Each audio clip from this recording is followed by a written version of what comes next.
So top tier Russia has been having some hardships recently, and this came to my attention after somebody came to the stream and told me that they win pretty much 2 out of every 10 games, which is this is 8 games that they're losing in a row, usually to the Abrams. And the big issue is people think that the Abrams is the problem, when in reality the Abrams, while it is the easier tank to play, isn't that much overpowered compared to a T80. It's not overpowered. I wouldn't use that word. I would just say it's more forgiving to play.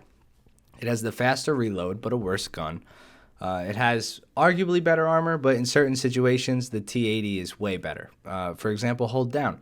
I'd rather be in a T80 that's hold down than in an Abrams that's hold down because of how big the breach is, and especially if these two tanks are fighting each other. You get a 470 millimeter, 125 mil APFSDS that will penetrate the front of the turret of the Abrams, even on the cheek, and detonate the ammo rack and kill the gunner and stuff like that. So I think the big issue with the Russian teams is actually knowing where to shoot and how to play the tank. So in the background right here, you're seeing a T80 game that I had when I was playing with some of the G Squad guys.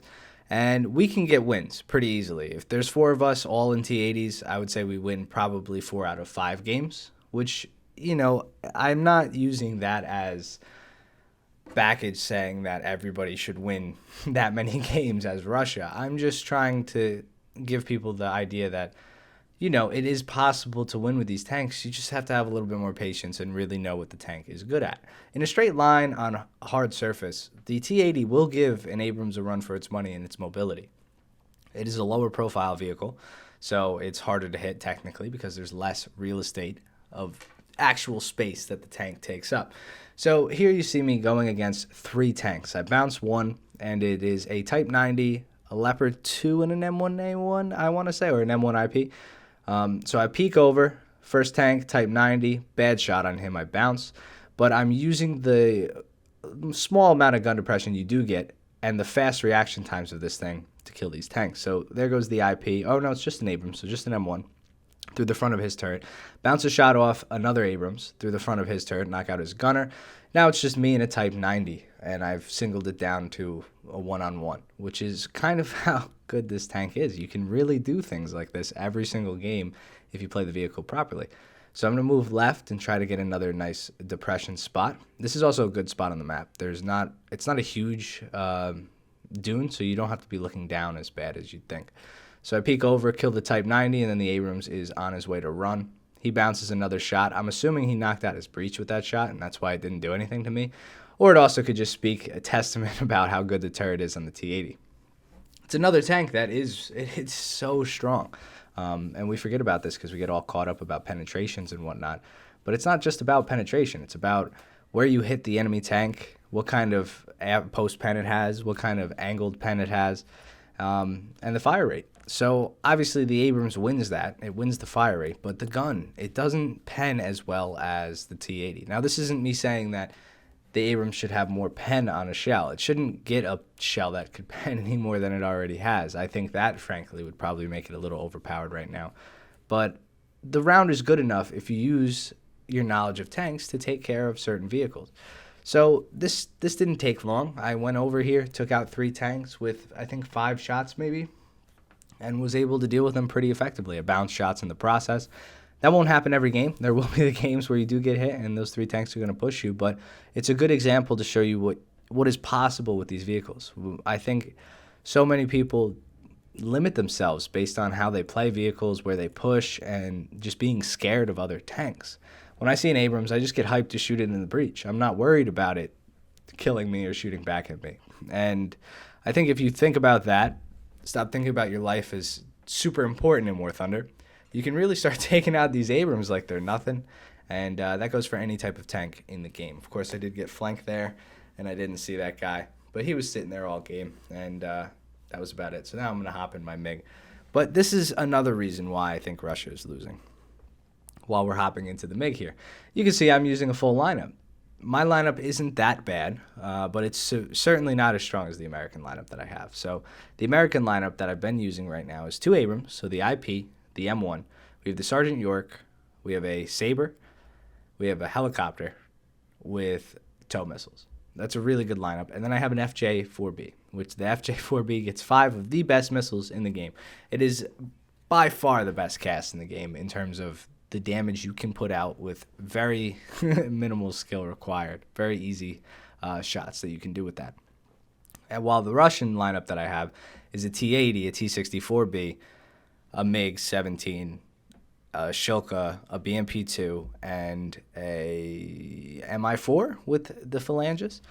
So while, obviously the Russian lineup is by no means bad, the air support in the American lineup is just a little bit better with how much it can put out. The Mi-4, that's my fault. I could have an Mi-35 theoretically, and this lineup would become even stronger. And I think that's the strongest part of the lineup. But you don't get really good helicopters until like the Mi-35. The Mi-24s are good, but grinding them is a pain in the ass. And then once you get in them, how many people really know how to use choppers super effectively? For me, I just kind of fly over the battlefield and AGM some people, and everybody else does the same thing. So when you hop in a plane that can kill 5 tanks just as easy as a helicopter could kill 5 tanks, but also fly and shoot other helicopters down, this is the FJ I'm talking about, it proves a big imbalance. And matches like this, where I'll get 3 kills in the beginning, spawn in a MiG-17, by the time I'm back on the ground after doing what I have to do in the air, the team's lost. Everybody's died because all of the Abrams that I killed, all of the Abrams our team killed, they spawn back up in another Abrams, and they catch people off guard because people tend to push in this game, myself included. We all just see the green pastures in front of us and continue to push instead of just stopping and holding down a cap zone. So if I could give you guys any tips for playing Russia and playing a little bit better, especially after trying to do this, if you guys who were on my stream the past couple of days can attest to this, I've just been playing a ton of these Russian tanks at top tier solo, trying to get wins with random teams. So if I can do anything that'll help you guys get wins with random teams in solos, is just when you cap a point and you're on one side of the map, start to defend. Go on the defensive, wait for them to push you, and it's way easier to kill people who are moving from a position than when they catch you out of position. Especially with the T-64s, the T-80s. They're not bad tanks. They get really, really good guns. That 125 is almost intoxicating when you shoot through the front of the Abrams and one-shot it. But the problem is the carousel is such a weak spot on the tank. If you get hit below the side armor anywhere, through the tracks anywhere, on almost any angle, you're going to get one shot, and your turret's just going to fly off. And if it doesn't work like that, you're going to get breached, and you're out of position. And no amount of speed will save you from there, from a 5-second reload on a 105. So just be very defensive and cautious.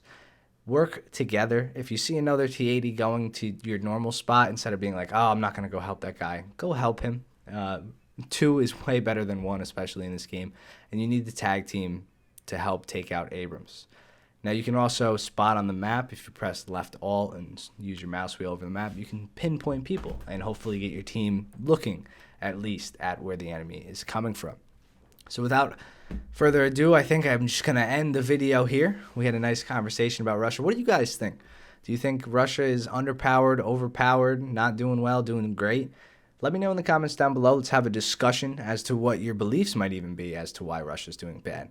Am I hitting the nail on the head, or am I completely wrong here? I don't know. Let me know in the comments. That's what they're for. If you enjoyed this video, consider giving it a like. And if you're new here, consider subscribing. We are really close to hitting 49,000. And next after 49,000 is 50,000. That's just something I never thought I would achieve on YouTube in general. I mean, it's been a roller coaster ride of emotions making YouTube content, but I'm really happy where I am today, and I'm happy with the community that you guys have helped me build, because without you guys, obviously there is no community. So thank you guys for stopping by today. Hope you have a wonderful day.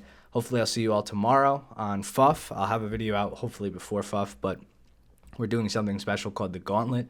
My buddy Pred, you guys might have seen him in some of these videos, he told me that it was like an old soldier thing that they used to do. So it's 3 double shots and 2 normal shots, usually all with different alcohol. I have 3 different types that I'm going to use.